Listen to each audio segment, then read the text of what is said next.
I'd only tried urban exploration once in my life. Well, twice technically, but it was the same place both times. Looking back, I still don't really understand what pushed us to do it. Probably a mix of boredom and that reckless confidence you have in your early 20s. It was 2018 and I was living in Charleston, West Virginia. My apartment building sat directly across from a rundown place called the Mountain View Inn. The motel had been closed for years, shuttered after repeated health code violations and reports of black mold. Over time, it became a kind of local landmark, a crumbling skeleton of what used to be, now covered in graffiti and half-forgotten stories. Teens used it to scare each other, and artists used it as their canvas. It stood there like a decaying monument right in the middle of town, watching life pass it by. One early October night, my friend Dave came over. We weren't doing much, just sipping tea and watching some forgettable movie. It was late, around midnight, when we stepped out onto my balcony to get some fresh air. The air was crisp and quiet, and the motel across the street looked even more unsettling than usual under the orange-yellow glow of the streetlights. Its boarded-up windows and warped doors cast long, broken shadows onto the cracked pavement. Dave leaned on the railing and said, half joking, "You ever think about going in there?" I surprised myself by answering, "Yeah, let's do it." I don't know if it was the caffeine or just sheer impulse, but I meant it. No hesitation. We threw on our jackets, grabbed our phones, and crossed the empty street. The silence made everything feel more intense. Each step brought a strange excitement and creeping dread. I could already feel my heart beating harder. We walked the perimeter first, stepping around patches of weeds that had burst through the old asphalt like nature reclaiming its territory. The place felt like it had been frozen in time, completely abandoned, but somehow still very much alive. The motel was designed like a classic roadside stop, with all the doors facing outward. Most were either open or gone completely, torn off their hinges. We slipped into one of the rooms, lighting the space with our phone flashlights. The smell hit us instantly, mildew, rot, and something sour that lingered in the air. The floor was littered with used syringes, crushed beer cans, and old condoms. It felt less like a haunted house, and more like the tragic leftovers of real people's stories. The graffiti covering the walls didn't help. Some of it was just tags or crude jokes, but others were strange. Things like, "I never left," or "He lives under the stairs." We didn't stay in there long. The room felt wrong. We moved to another, and then another. Each one a little more trash than the last. Mattresses ripped open like something had crawled out of them, furniture flipped or broken, ceilings sagging from years of water damage. The smell was always the same, and so was the silence. Eventually, I said, "Maybe we've seen enough." But Dave wanted to check out the lobby. Against my better judgment, I followed him. The lobby was in the center of the property. Unlike the rooms, it had been boarded up more carefully, but one of the side entrances had been pried open just enough for us to slip inside. Dave went first, and I squeezed in behind him, my pulse pounding in my ears. Inside, the air was colder, heavier. Our footsteps echoed on the tile, and the only light came from faint slivers pushing through the gaps in the boarded windows. It was darker than I expected. Dust floated in the beams of light like tiny ash motes, and the stillness was oppressive. We stood for a moment, letting our eyes adjust. Then I saw it. Across the room, near the reception desk, half hidden by shadows, there was someone standing there, a man, tall, completely still, watching us. I stopped breathing. My stomach dropped. Dave stiffened beside me, his phone light slowly tilting toward the figure, but it didn't move. It was like he was waiting, watching, not startled, not confused. Just there. I whispered, barely able to speak. "Do you see him?" Dave's voice came low and tight. "Yeah, we need to go. Now." We didn't say anything else. We turned and ran. I didn't look back. I couldn't. Every step felt like a scream in my ears, and I half expected to hear footsteps chasing us, but there was nothing.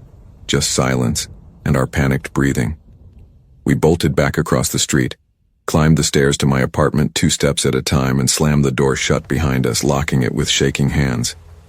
Then we just stood there, trying to process what had happened.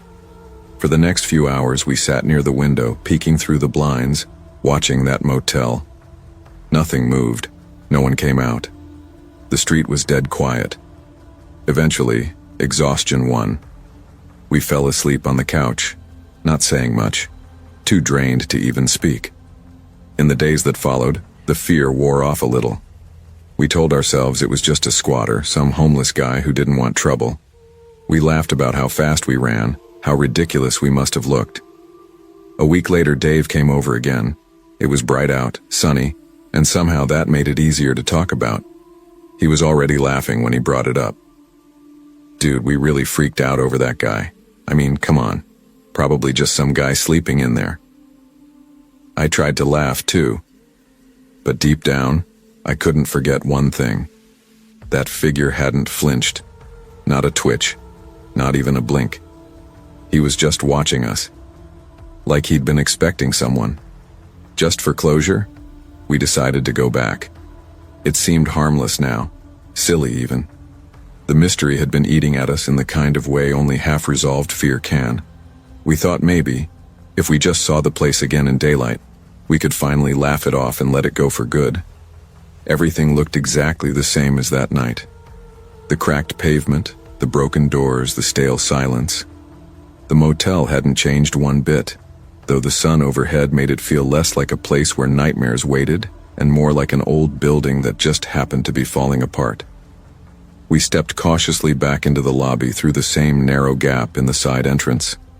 Dust swirled in beams of sunlight pushing through broken boards, and the air inside still smelled like mildew and old plaster.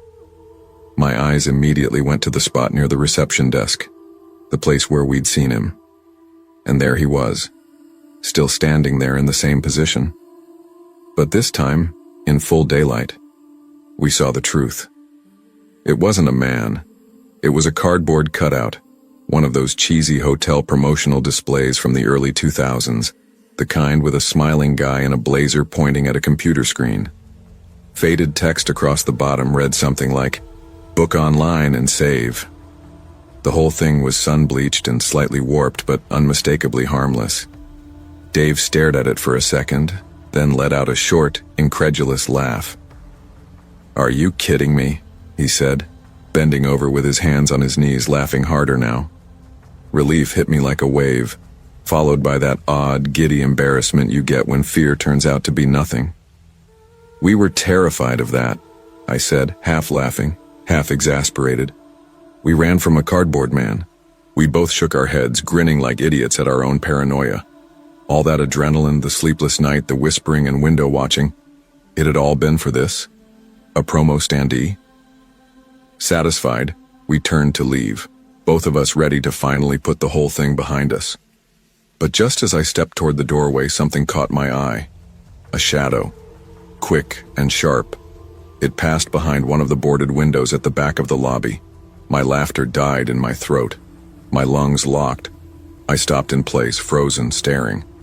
Dave noticed. "What?" he asked, voice still tinged with amusement, until he followed my gaze and saw where I was looking. Then his tone changed. "Did you?" I nodded slowly. "Yeah," I said, barely above a whisper. "I saw it."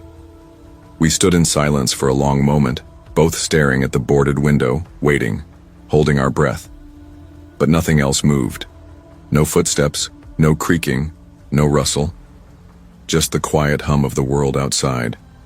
Cars in the distance, birds overhead, and that heavy, suffocating stillness in the lobby. Eventually, we both forced a breath and looked at each other, trying to smile. "Probably just a trick of the light," Dave said, not sounding convinced.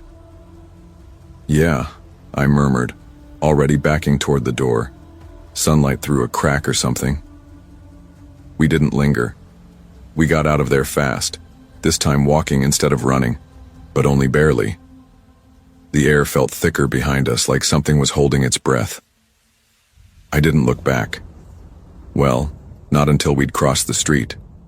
Only then, from the safety of my apartment steps, I turned to take one last glance at the Mountain View Inn. It looked completely still, silent, ordinary. But as I stared at the dusty windows and faded siding, a cold, creeping sensation settled in my chest. There was something I hadn't said to Dave, something that had been gnawing at the edge of my mind the whole walk back. If the cardboard cutout had been the thing we mistook for a man that night, then what had moved behind the window?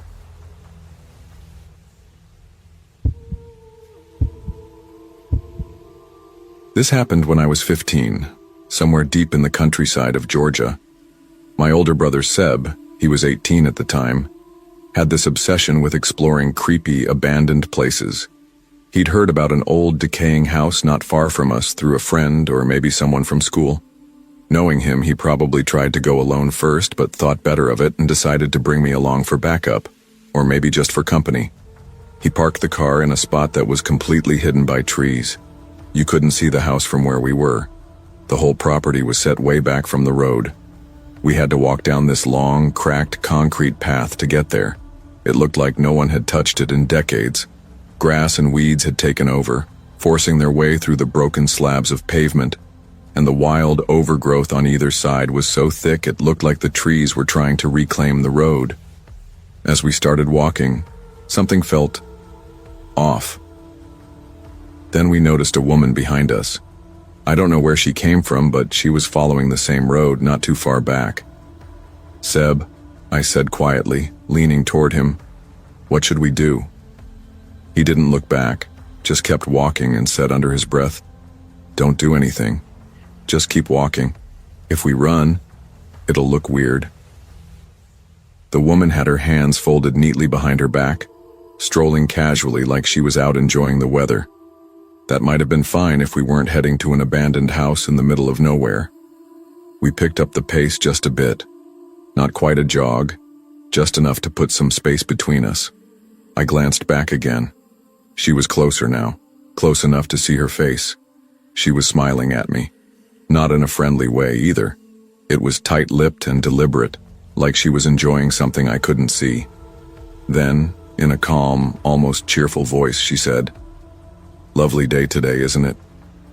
Seb and I instinctively answered at the same time, almost robotically. "Yeah." She didn't say anything else at first. Just kept walking, still smiling, still folding her hands behind her back like nothing was wrong. But then, as she got almost right behind us, her voice came again, soft but unsettling. "I have to go to bed now." Seb and I stopped for just a split second and exchanged a look. Neither of us said anything, but we knew something was off. We both started walking faster. Not running, not yet, but faster. Our bodies were moving before our brains could even decide what to do. Seb glanced back once more and, still trying to be polite for some reason, called out, "Have a great day, ma'am." But when we turned around again a minute later, she was gone. Not down the road, not anywhere in sight. Vanished. Which meant she had stepped into the woods. And that was deeply unsettling. There weren't any trails. The forest out there was dense, bramble-filled, practically a wall of green. No normal person would just veer off into that. She hadn't said goodbye. She hadn't even changed pace. One second she was there, and the next, nothing. That eerie encounter set the tone for what was already a sketchy little field trip. Eventually, we reached the house. It looked even worse than I expected. Roof sagging in parts, some bricks missing from the chimney, ivy crawling up half the siding like it had been trying to choke the house to death. A few windows were busted out, proof that other people had probably been in before us. We found one of the broken windows and carefully climbed in. Seb held the frame and warned me, "Watch for glass," as I followed behind him. The air inside was stale and heavy, and everything was still, like time had stopped years ago. All the furniture was there, couches, old wooden chairs, even a dusty coffee table with some little knickknacks still on top. They were all covered in grime and dust, but intact. The wall art was still hanging, tilted and faded, It was like someone had just walked out one day and never came back. When we stepped into the kitchen, Seb tugged on the fridge door and it creaked open slowly. The smell hit us like a punch to the face. I gagged and covered my nose. Oh my God. Inside were old, rotting food containers, collapsed cardboard boxes, something that might have once been meat, now black and liquefied. The whole fridge looked like death had taken up permanent residence inside. Guess no one's cleaned up in a while, Seb muttered, voice muffled by his shirt collar as he pulled it over his nose. We didn't linger. After searching the entire first floor and finding nothing but more dust and decay, we headed toward the basement door. It creaked open with that classic horror movie groan, and a cold draft rolled up the steps. I hesitated. Seb looked back at me and grinned nervously. "Still want to keep going?" he asked. I nodded, even though every instinct in my body was telling me to turn around. So we stepped into the dark. The basement was still fully furnished, surprisingly, but it was a mess down there. The carpet, which might have once been a bright blue, had faded into a dull grayish hue, stained and worn through in places. Loose sheets of yellowed paper were scattered all over the floor like someone had torn through the place in a panic. Fast food wrappers, empty cans, and broken glass were mixed in with the clutter. It looked like someone had been living or hiding down here at some point. There were small windows set high up on the walls, just below the ceiling, letting in a little bit of weak daylight. Dust floated in the beams like ash in still air. Then we heard it. A thump, sharp, direct. From upstairs. We both froze. Our heads snapped toward the basement ceiling. I didn't even breathe. My heart stopped for half a second. We stood there like statues, waiting for another sound. Anything. A creak, a step, a breath. Nothing. After a few seconds, Seb exhaled slowly and muttered, "Old house. Probably just settling." I nodded like I believed him, though my skin felt too tight and my stomach had tied itself in a knot. We didn't say much after that. There wasn't anything else to really check down there, and neither of us felt like digging through the garbage-strewn corners of the room, so we went back up. And only one area left to explore, the second floor. The staircase groaned under our weight, but not from rot. It felt like it was resisting, like the house didn't want us going up there. At the top of the stairs, directly in front of us, was a small bathroom. Off to the left was a narrow hallway that led to an open door, and then the hall cut left again. I honestly don't remember what was to the right, and I'll explain why in a moment. Seb took the lead. We turned left and stepped into the first room. It was a bedroom, not huge but decent-sized. Didn't look like a master bedroom. There was a double bed with a sagging mattress and an old wooden dresser against the wall. The dresser had some clothes still inside. Pale, pastel-colored blouses, thick wool sweaters, and a pair of folded slacks, all old-fashioned. I didn't touch any of it. Seb wandered out before me while I was still glancing around. Then I heard him say my name. But the way he said it, it wasn't loud or urgent. It was low, tense. His voice cracked at the edge. "Your name." I looked up. He was standing just outside the room, frozen, staring down the hallway, past where the hall took that second left turn. I stepped up beside him, my legs already feeling shaky.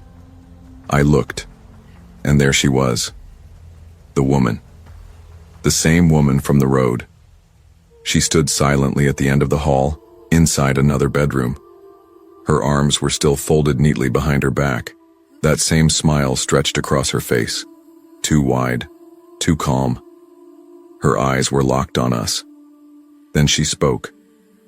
"Do you want to see what's behind my back?" Back? Her voice had this strange echo to it, almost like she was repeating herself, or like her words weren't synced with her mouth. I felt the temperature in the hallway drop, or maybe it was just the blood draining from my face. Seb didn't hesitate. "Run!" he screamed, grabbing my arm and shoving me forward. We bolted down the stairs, two at a time, practically flying through the narrow entry hall. I didn't look back until we got outside. I turned. My eyes went to the upstairs windows, fully expecting to see her staring down at us from behind the glass, maybe with whatever it was she'd been hiding behind her back. But there was no one there. Still, I couldn't stop myself from glancing back over and over, certain she was going to appear on the porch or in the trees or somewhere nearby, chasing us with something awful in her hands. She never did. We kept running, didn't stop until the house was completely out of view, and even then we pushed on further, my lungs burning with every breath. My legs felt like they were going to give out. I was panting so hard I almost threw up. By the time we reached the car, I was doubled over, gagging, my whole body shaking with adrenaline and exhaustion. Seb was pale and drenched in sweat. He didn't even wait to catch his breath, just got in the car and turned the key. We drove off fast, tires crunching over gravel. The ride home was quiet for a while. Then we started talking, trying to make sense of it. Maybe she's just some mentally unstable woman, I offered. Maybe she escaped from a hospital or something. Seb shook his head. She followed us the whole way. She waited. How'd she get inside without us hearing anything? And that smile. Neither of us had answers. And the more we tried to rationalize it, the less sense it made. Sure, maybe she was just someone squatting in that house. Maybe she was off her meds or just trying to scare us. But that one question haunted us both. What the hell was behind her back? And was she holding it the whole time she walked behind us? During the walk? In the house? In the hallway? We'll never know. And honestly, I'm not sure I want to.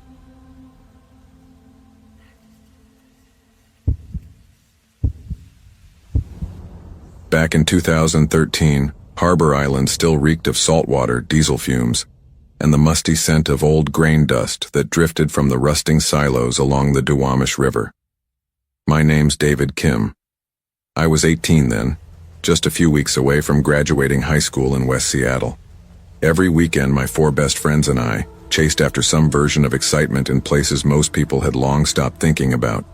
We climbed rooftops of half-abandoned buildings downtown. We crawled through old service tunnels under Beacon Hill. Once, we even snuck onto the deserted deck of the Smith Tower after all the tour guides had gone home. We told ourselves we were exploring the city, but honestly, we were just running.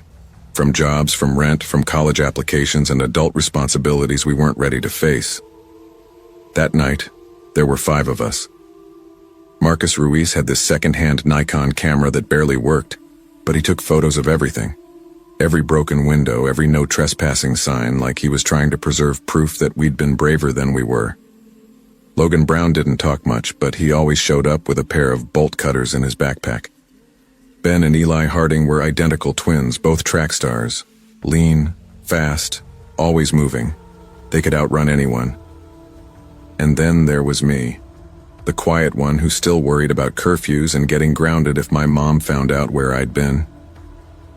We'd heard rumors about the old Fisher Mills flower plant on Klickitat Avenue. It had been shut down after a dust explosion scare in 2006. Security crews had welded steel plates over most of the doors, but other urban explorers claimed you could still find gaps big enough to squeeze through, if you knew where to look. We met just after sunset and parked under the West Seattle Bridge, where the roar of freeway traffic masked the sound of our engines. The sky was clear but moonless, and the cranes at the nearby port stood like dead bones silhouetted against a smattering of stars. The wind off Elliott Bay rattled loose traffic signs as we stood facing the chain-link fence.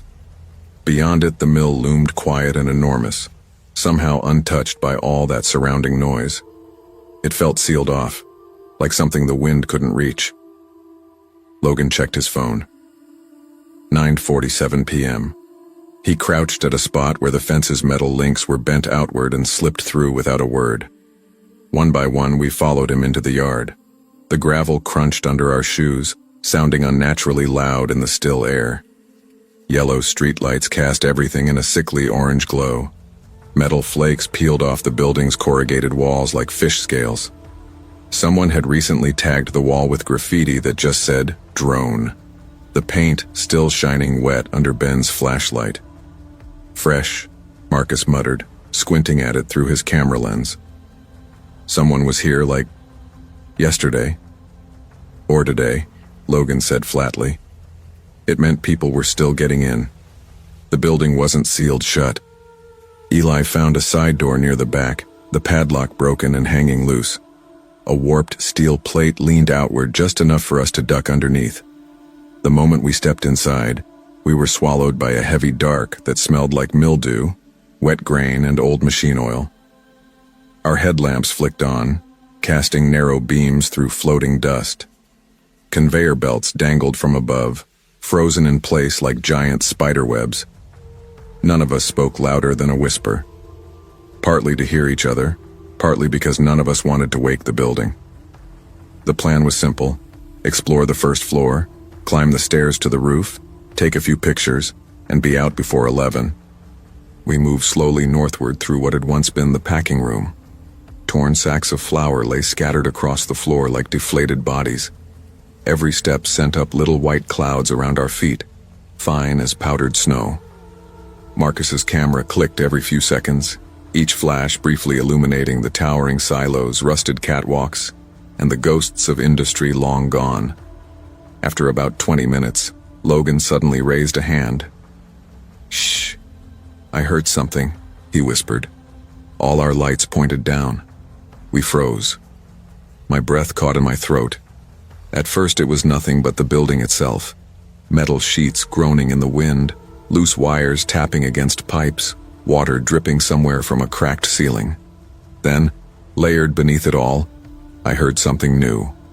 A soft, dragging sound, like a heavy canvas sack being pulled slowly across concrete, followed by uneven footsteps. Shuffle, drag, shuffle. It was coming from the center of the building near the stair tower, a big cage of steel grating that climbed up 3 stories. Ben mouthed, "Raccoon." Marcus frowned. Too heavy. He was right. The sound had weight behind it, like something large and deliberate. I thought maybe it was a homeless person, or another group of kids like us. That whole area near Spokane Street was known for camps, but the dragging noise, it wasn't the sound of someone moving. It was like they were hauling something they needed. We crept forward in a loose semicircle, trying not to step on broken glass or the jagged pieces of rusted metal scattered across the floor. Each step made my heart pound harder until it echoed in my ears. The gate to the stairwell hung crooked. Its hinges snapped a long time ago. Logan moved ahead and lifted his flashlight. Dust swirled in the beam as he pointed it up the stairwell. Nothing. Just empty steps and shadow. He tilted it down. Still nothing. Just more stairs disappearing into blackness. We all stood completely still, listening. Then the sound stopped. Just like that. Whoever was down there, they were waiting too. I could taste metal in the back of my throat. My flashlight felt slippery with sweat. Behind me, Marcus shifted, trying to whisper something to Eli, probably to slow down. But his boot crushed an empty water bottle instead. The crack echoed through the stairwell like a gunshot. I flinched hard. "Shit," Ben muttered behind us, guarding the rear. That one sharp sound triggered pure chaos. From below us came a scream, deep and drawn out. It wasn't a normal yell. It didn't even sound fully human. It hit like a shockwave, shaking the entire stairwell so hard I felt it in my ribs. The voice was male, maybe, but raw, ragged, and full of something far worse than anger. Something ancient. I didn't have time to process it. Reflex kicked in. Logan bolted first, turning on his heel and sprinting toward the way we'd come. The twins followed, their footsteps barely touching the floor as they tore off behind him. Marcus grabbed my sleeve before my body could lock up, yanked hard, and pulled me into motion. We ran. Back across the packing room, kicking up clouds of flour dust that burst under our feet, turning the floor slick and pale like snowfall. I nearly wiped out once, arms windmilling, but caught my balance and kept going. My heart felt like it was going to split my chest open. At the side hatch, the cold night air hit my face like a slap. It jolted me awake in a new, sharper way, because what waited outside wasn't what we'd left behind. A small crowd, 10 people, maybe more, stood scattered across the yard. They were bundled in layers of sweaters, blankets, old sleeping bags. Silent. Still. Harbor Island's homeless encampment had moved in while we were inside. Their eyes reflected our flashlights, bright, flat, expressionless like mirror glass. No one spoke. No one moved to block us. But they didn't look surprised. They looked like they already knew. We threaded through them, too rattled to say anything, too focused on escape. My only thought was, get to the fence, get to the car, get the hell out. We reached the gap, crawled through, stumbled toward our cars. My hands were shaking so badly I dropped my keys twice trying to unlock the door. Finally, we all piled inside, slammed the doors, locked them, and sat there panting, staring back at the mill's dark silhouette. Nothing moved. No more screams came. Logan checked his phone. 10:23 p.m. We'd been inside for less than 40 minutes. It felt like hours. Driving back across the West Seattle Bridge, no one spoke. The silence inside the car was heavy, like if we said it out loud, it would become real. Someone mumbled. Maybe it was just a squatter. Someone else said, or some other kids messing around trying to scare people. We kept tossing ideas into the silence, but none of them fit. None of them explained the way the scream had filled the whole stairwell, not like it came from one place, but from everywhere. And none of it explained the people outside. They weren't startled. They weren't confused. They weren't even curious. They looked like they'd been expecting something. The next afternoon, Marcus sent us the pictures he'd taken. Most were what we remembered: broken machinery, rusted beams, flour dust hanging in the air. But one image, time-stamped 9:58 p.m., just before Logan had heard the dragging, stopped me cold. In the background, halfway up the stairwell, something leaned over the railing. A figure. Human. Almost. But wrong. The torso was too long. The arms hung down too far, like they had extra joints. The shoulders were unnaturally high. The whole shape looked stretched out, distorted, like someone had grabbed the image by the chest and pulled it like taffy. Everything else in the photo, steel bars, concrete stairs, floating dust, was crisp and in focus. Only the figure was blurred. I stared at it until my head started to throb. Then I closed the file. I saved it to an external hard drive. I've never opened it again. Over the next few weeks, we half-joked about reporting it. But what were we going to say? That we trespassed, heard something scary, and ran? The cops wouldn't care. If anything, we'd just get fined. So we promised ourselves, no more real exploring. Not like that. And slowly, it stuck. College deadlines, new jobs, girlfriends. Life pulled us in other directions. By summer, Fisher Mills became a strange memory we tried not to poke too hard. In 2019, they demolished the buildings. The port needed more container storage. I drove by one day and saw nothing but a wide, cracked concrete pad where the mill had once stood. I felt relief. Whatever was there, whatever had watched us, there was nowhere left for it to hide. Not anymore.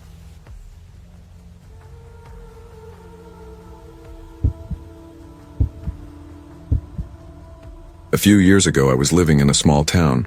Quiet, tight-knit, the kind of place where everyone knows your name and your business. Eventually, my parents decided we needed a change. Too much drama, they said. So they planned to move us 4 hours away for a fresh start. One weekend, while they were out of town house hunting, I figured I'd take advantage of the empty house. I invited my best friend over, and we called up my cousins with an idea: a little road trip. We were all restless, craving something thrilling.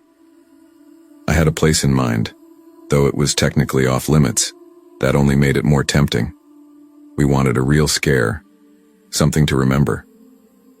So we picked Bryce Hospital. Bryce had a reputation. It used to be a psychiatric facility, infamous for mistreatment and dark rumors. People said some of the patients were tortured there, locked away and forgotten. Over time, the building was abandoned. Nature started taking it back. Vines crawling up the brick, windows shattered, the roof caving in. Supposedly, it was haunted. That made it perfect. We left around 11 p.m., planning to arrive at the hospital close to 2 a.m., prime horror movie timing. The car ride was a blast. Loud music, nervous jokes, way too much junk food. We were hyped, running on adrenaline and energy drinks. We got there at 2:43 a.m., pulling up to a dirt road that led into the woods. It was quiet. Too quiet. The road was barely visible, swallowed by overgrown grass and thick branches. We just sat there for a while in the dark car, staring down the road like it was daring us to come closer. "Y'all sure we want to do this?" my cousin Ben asked, half laughing, half serious. "I mean, we drove all this way," I said, trying to sound braver than I felt. We hesitated another few minutes, the silence growing heavy. Then finally, we drove in. The road felt like it stretched on forever. Our headlights barely lit the way, trees leaned in from both sides, and the tall grass brushed the car. It was like entering another world, a place completely forgotten by time. The silence was thick, and I caught myself holding my breath. When the hospital finally came into view, we all went quiet. It was massive. The place looked like it had been dead for decades. The roof had half collapsed, and vines curled up the brick walls like veins. What used to be a parking lot was now just cracked pavement and weeds, with an old stone fountain in the center, dry and crumbling, more vines spilling over its sides. The only light came from our headlights, casting long, eerie shadows. We turned off the engine. Everything went still. Getting out of the car, the air felt colder somehow. Heavy, like it was pressing in on us. The moment we stepped into the building, the smell hit us. Mold, rot, something metallic lingering underneath it all. The first thing I noticed were the symbols, pentagrams, spray-painted in red and black all over the peeling walls. "Jesus," my friend muttered. "Who the hell came out here before us?" We walked farther in. Each step echoed through the hollow halls. The place was falling apart. Floors creaked, walls cracked, and graffiti covered every inch. When we reached the stairs, we realized most of them were crumbling. We had to carefully climb what was left, using broken pieces for footing. At the top, we found a rusted ladder that led to the roof, or what was left of it. We took turns climbing up, helping each other over the ledge. Once we were up there, we spread out a little, looking around at the broken skyline and trees stretching endlessly around us. Then I saw it. A light. Down near the front entrance, just barely visible. It flickered like a flashlight or maybe a phone. I pointed. "Is someone down there?" I whispered. Ben yelled, "Hey, who's there?" No answer. The light vanished almost instantly, like it had never been there at all.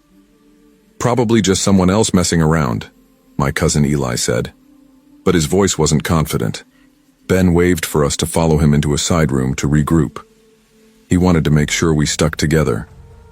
I don't know why, but something in me felt off, like my chest was being pulled tight by invisible hands. My instincts screamed at me. I lingered behind, then quietly stepped into a room next door. It was smaller and smelled even worse, like something had died in the walls years ago. Torn mattresses lay scattered across the floor. The walls were tagged with more graffiti, some of it looking like it was done in a panic, sharp, messy, rushed. I could still hear the others talking in the next room. Their voices were muffled by the crumbling walls. Then I heard it. A soft tap. Something had hit the window behind me. I froze. Another tap, like a small stone striking glass. I slowly turned around, expecting I don't know what. But there was nothing. The window was cracked, but nothing on the other side. No wind, no animals, just darkness. I backed away slowly, heart thudding. I didn't say anything to the others right then. I wasn't sure if it even happened, but in my gut, I knew something wasn't right. I kept looking around the room, trying to calm my nerves when I finally rejoined my cousins and my friend. Their faces were pale in the dim light, eyes wide and unsettled. No one said much. We were all just trying to keep it together. Then someone said, "Let's check the basement." The air in the stairwell was even colder, mustier. The steps were mostly destroyed, chunks missing, wood splintered, and iron support beams rusted through. We had to move slowly, clinging to the side railings and whatever was still stable. By the time we reached the bottom, we were exhausted. We sat on the cracked concrete floor for a moment, catching our breath. It was completely silent except for the sound of our breathing and the occasional creak of the building settling above us. Then we heard it. A voice. It came from the far end of the basement, low, shaky, and human. We all froze. "Did you hear that?" Eli whispered. We looked at each other, unsure if we were imagining it. But it came again, just barely above a whisper. Ben stood up slowly, gripping his flashlight tighter. "Stay here," he said. "Ben, don't," I said, my voice barely a whisper. But he was already walking, each step careful and slow, the beam of his flashlight moving across the floor and broken walls. As the light reached the far end of the basement, it landed on a figure, squatting, facing the wall. Ben stopped. "What the hell?" The man didn't move, just crouched there, motionless, like he'd been that way for hours. Ben took a cautious step back, keeping his flashlight on the figure, then another, and another, until he reached us again. "We need to go. Now," he whispered, his voice tight with panic. He helped us climb back up, one by one, pushing us toward the exit. When we were almost out, Ben turned back and called out, "Hey, are you okay?" The man slowly turned his head. His face was pale, lifeless, blank. He just stared at us, unblinking. Then, without warning, he let out a blood-curdling scream and charged at us. "Run!" someone yelled. We all scattered, screaming, not knowing where we were going. We scrambled toward the nearest exit we could find, which turned out to be a broken basement window. One by one, we climbed through, falling into the cold, wet dirt outside. We landed in the woods behind the building, and I could still hear the man behind us, screaming, crashing through the brush. I ran as fast as I could, branches whipping across my arms and face. My breath was ragged, chest burning. I could see my cousin's flashlights bobbing in the distance, getting smaller with each second. "Wait!" I shouted, but my voice cracked. My legs ached. I slammed into trees more than once, stumbling and tripping over roots and rocks. It felt like a nightmare I couldn't wake up from. Eventually, I caught up to the others in a clearing. We were all gasping, drenched in sweat and fear. No one said a word. We just started following a trail we found, hoping it would lead us back to the car. But it didn't. We walked for nearly an hour in the wrong direction, disoriented and shaken. It wasn't until we doubled back that things started to look familiar. When we finally saw the outline of the hospital again, we all let out this broken sigh of relief. It meant the car wasn't far. But just as we were nearing the parking lot, we heard it, rustling in the bushes beside the building. "Don't stop," I said, voice trembling. A rock suddenly flew out of the brush and struck my friend in the shoulder. He yelped in pain, and we all turned to see the same man from the basement emerge from the bushes. His clothes were dirty and torn, and he looked wild, like he hadn't seen daylight in years. We didn't wait. We ran straight for the car. He chased us, but he was far enough behind that we had time to throw open the doors and jump in. I slammed the locks down the second I was inside. Ben jammed the key into the ignition, twisting hard. The car roared to life and the headlights came on. The man was sprinting toward us. He was holding a glass bottle, and the moment he reached the car, he slammed it against the driver's side window, again and again. The glass didn't shatter, but it cracked. "Go, go," we screamed. Ben threw it in drive and peeled out of there, tires spitting dirt and gravel. We didn't look back. The entire ride home, no one spoke. Not a word. The car was filled with silence, the kind that wraps around your chest and won't let go. I stared out the window the whole way, watching the shadows blur by, heart still pounding like it hadn't caught up to reality. Even after we got back, we didn't talk about it. Not really. We never went urban exploring again.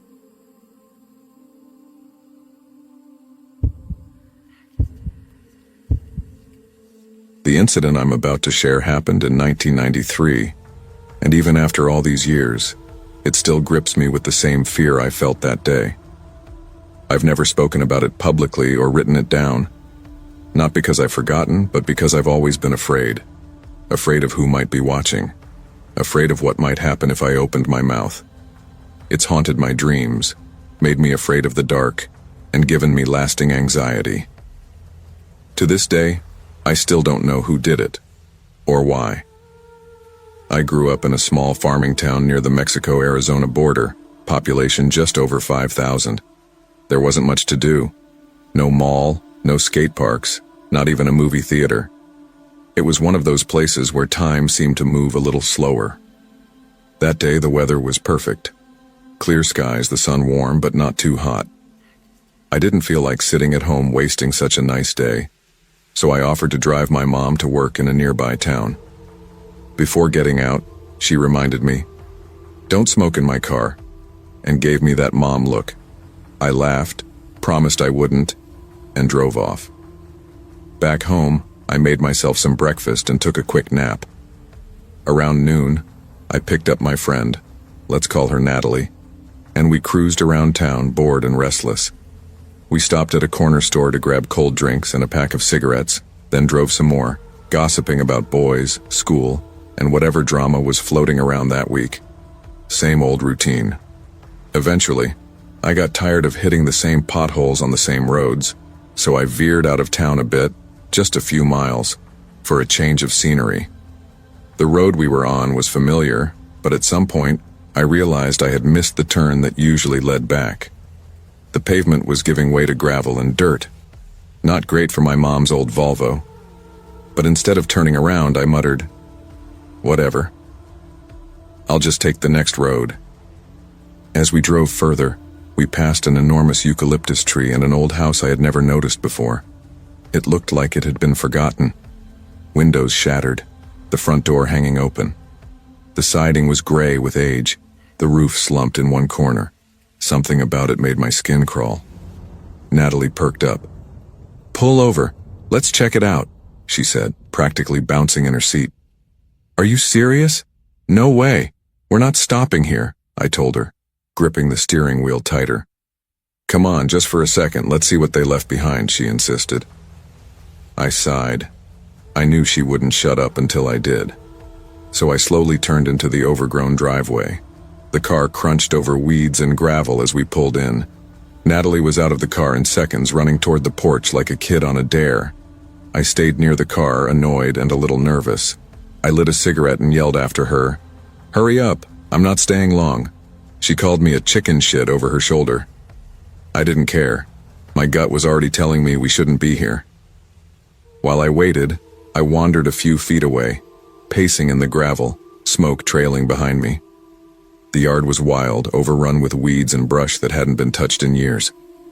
That's when I noticed an old wooden trellis nearby, barely standing, tangled with dry, thorny vines. Something furry caught my eye. I stepped closer. It was a dead coyote. Hanging. Its body dangled from the twisted vines like some grotesque ornament. Dried blood crusted its fur. The stench hit me a second later, sharp and rotten. My stomach twisted. And then I saw more. Everywhere. More carcasses.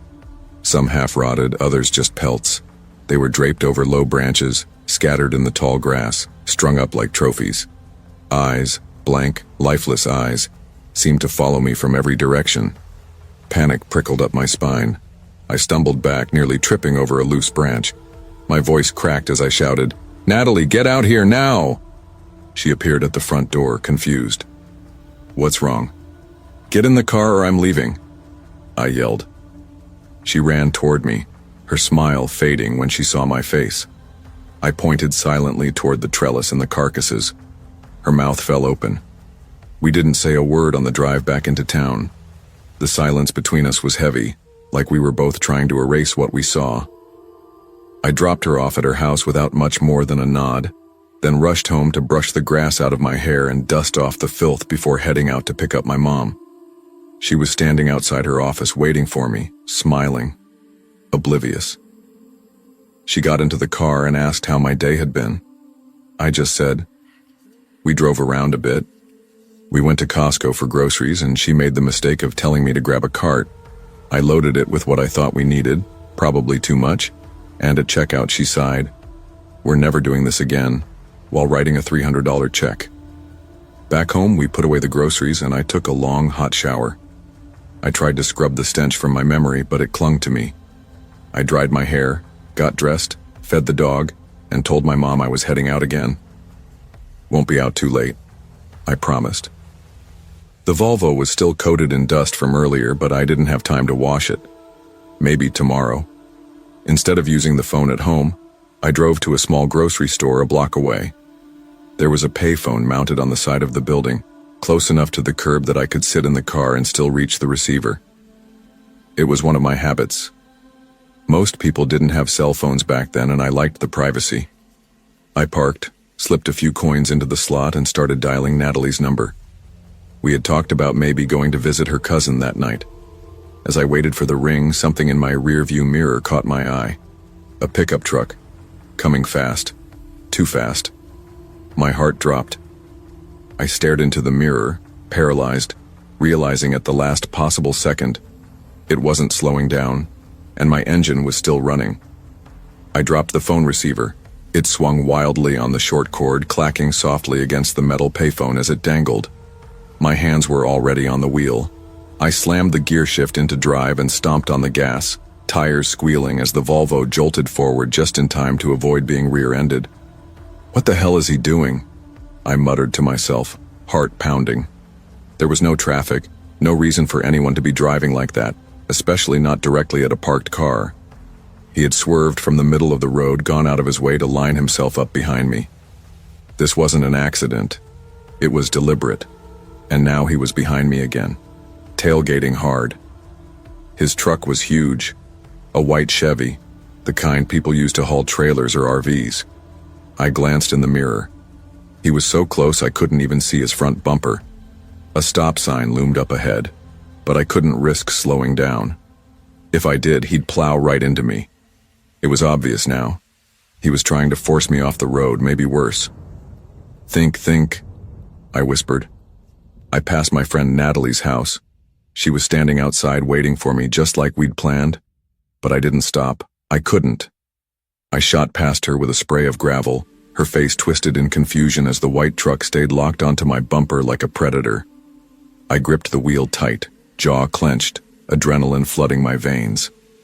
No time to process, no time to think. There was an intersection up ahead. I didn't even look, I just blew through it, praying no one was crossing. My heart was in my throat. Somehow I made it through.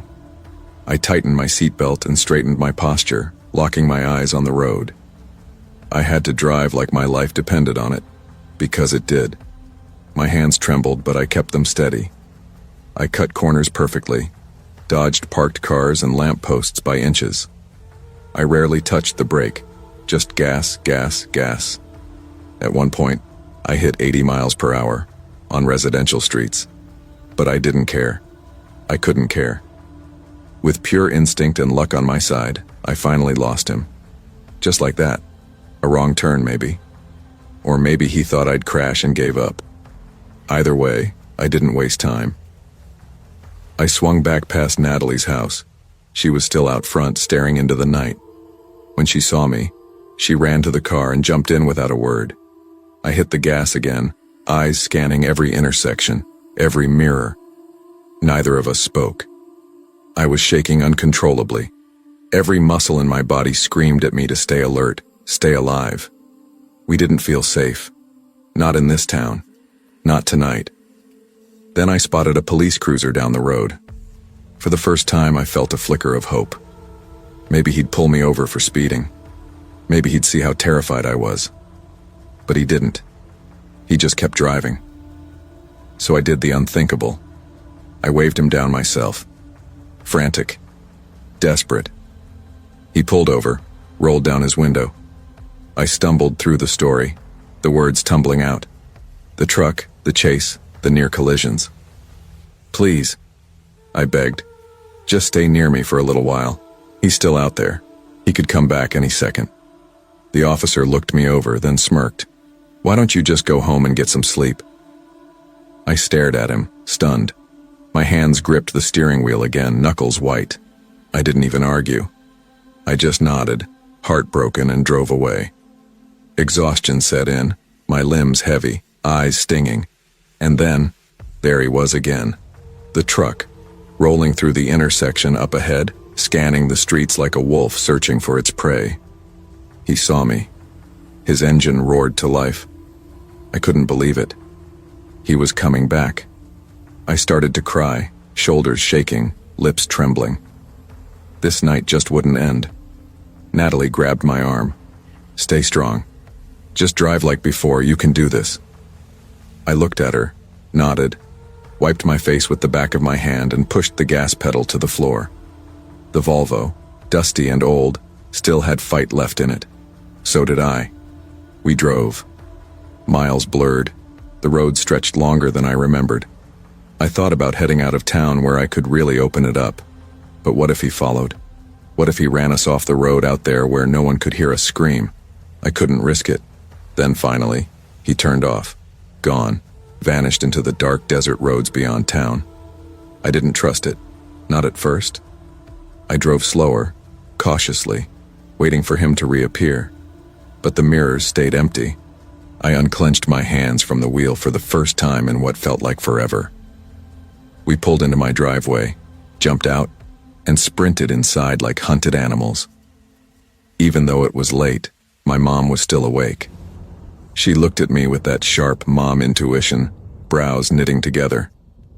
"What kind of trouble have you gotten into?" I opened my mouth, but nothing came out. I just stood there, gasping for breath, shaking. I was too drained to explain, too afraid to make it real by saying it out loud. She looked more serious now, concerned. Quietly, she said, "Come outside. I want you to see something." I followed her slowly to the driveway, heart thudding again. And there, on the hood of my dad's car, was a coyote. A perfect taxidermy-quality black coyote. Its glassy eyes stared right at me, unblinking. Its lips curled slightly back, revealing yellowed teeth. It wasn't there before, and now it was. Never mind the who, never mind the why. Something had followed us home.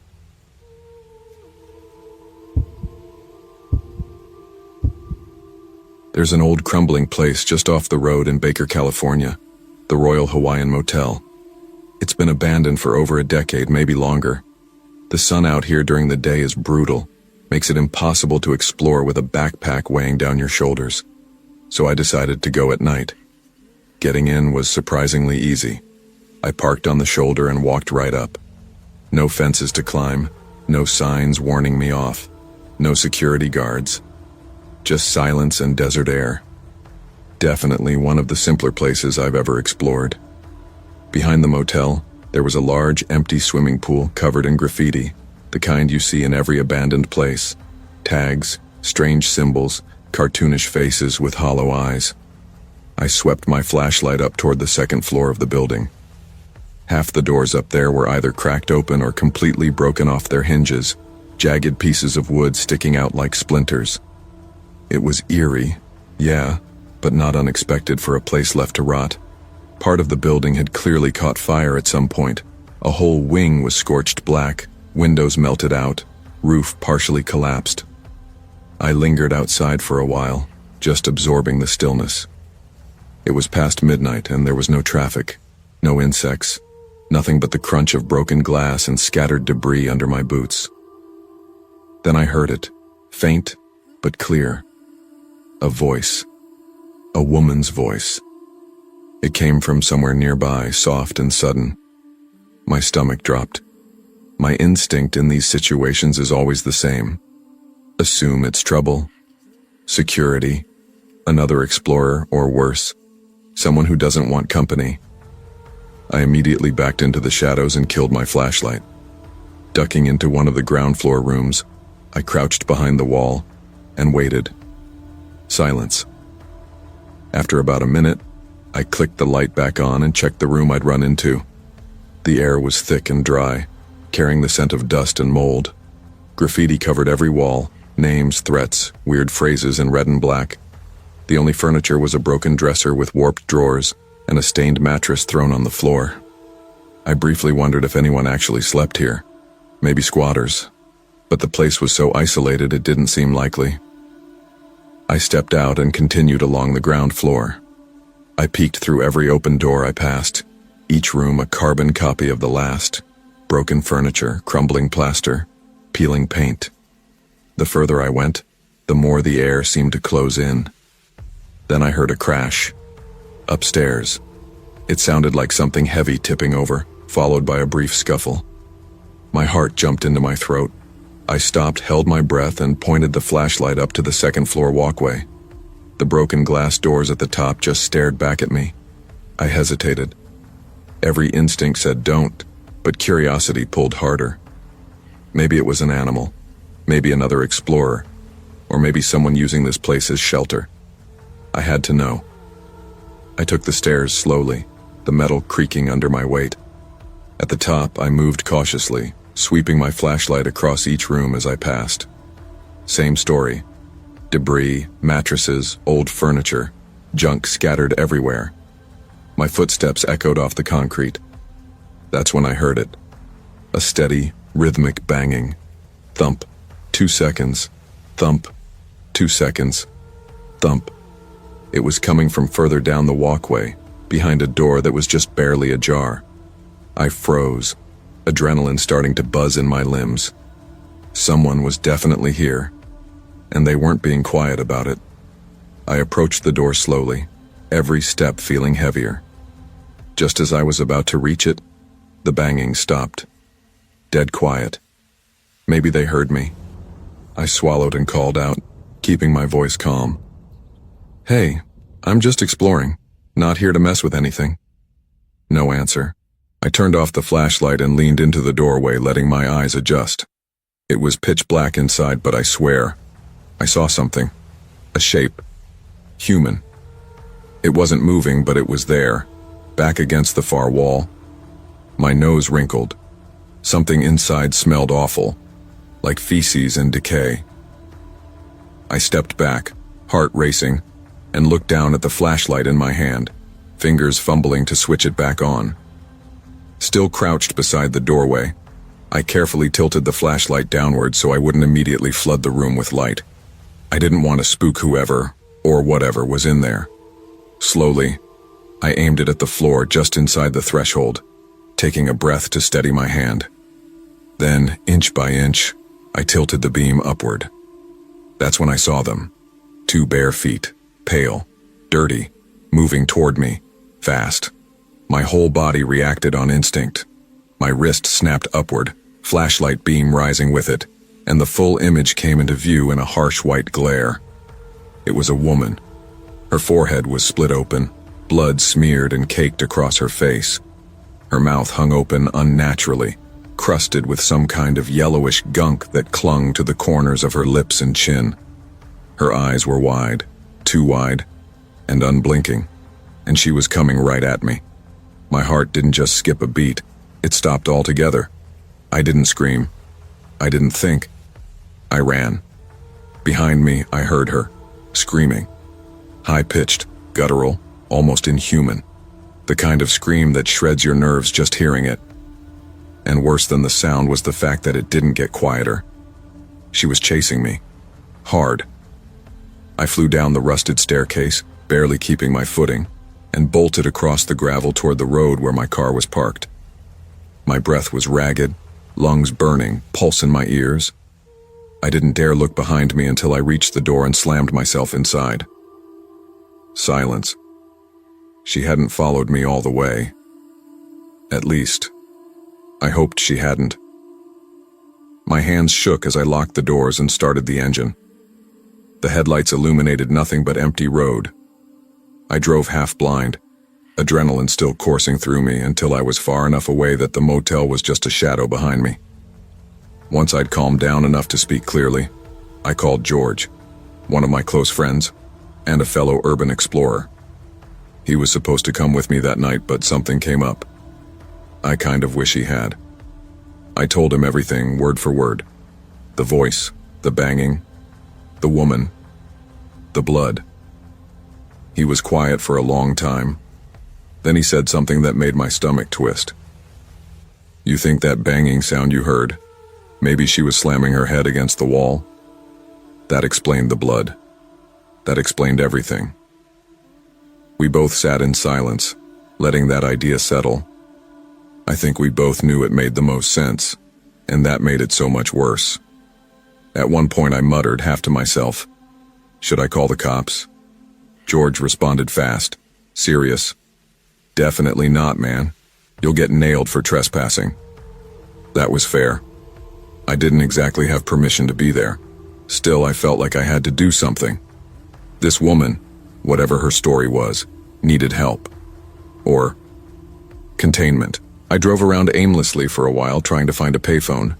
I figured I could report it anonymously, avoid the trespassing angle entirely. But that was a waste of time. Who even uses payphones anymore? Eventually, I found the number for the local non-emergency line. I called, keeping my voice low and neutral, and told them there was a woman in distress at the Royal Hawaiian Motel. Said someone else had run into her. Not me. Someone else. I gave no name, no details, just enough to raise a red flag. Then I hung up. I didn't want to be involved any more than I already was. I didn't want to go back. And I definitely didn't want her to know I was the one who called. I never found out if the cops actually checked it out. I never followed up. But that woman, I'll never forget her. That cracked forehead, that yellow-crusted mouth, that scream. I've explored dozens of abandoned places, schools, factories, hospitals, but nothing ever followed me home in my mind the way she did. And every time I close my eyes, I still see those pale feet, sprinting toward me in the dark.